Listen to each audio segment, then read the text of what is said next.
not running, error is coming, but still is showing that you can do your transaction. How I can do my transaction? If the error is coming, MySQL is not running, that means there is some problem in this code, and still I am displaying the error and I'm doing exception handling, but I'm not able to control the flow of my execution that is depend on the MySQL connections. So in these conditions, the best way to stop the execution of your program and say the user that first you run the MySQL connection, then it will run your program. Because if you will run program without the connection, there is no use, it will fall, it will just create a panic, it will create the problem in your software also, because database is not running and we are doing a proper exception handling, but still we have a problem.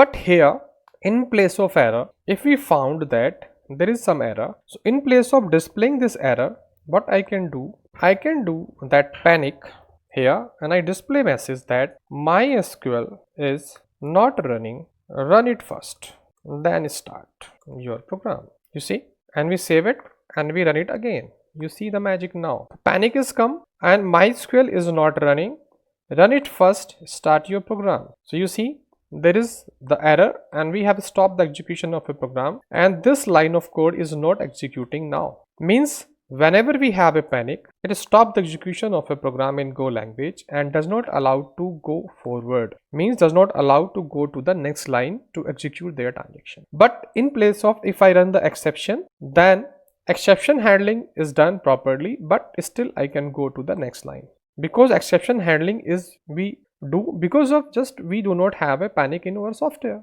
We want a continuous flow in a program, that's why we do exception handling. But my conditions and my situations is that everything is depend on a MySQL connection, so I can't allow to execute further transactions or further applications in my application, because all depend on MySQL. That's why it's better to give the information to the user that MySQL is not running, run it first and then you start your program. And if you see, if I run my MySQL and I say true, then it will run properly. There is no problem to flow your program. You see the program is running, MySQL is running and you have the transaction. But if MySQL is not running and I run it again, you see now execution is stopped. So I can't run this line of code, and this line of code is depend on MySQL. So that is the way to handle the program. Everything depend on the transactions of MySQL or database connections. So we can do it by using panic. So you have understand that a difference between error and the panic in GoLang. That's all in this video. Thank you for watching my video.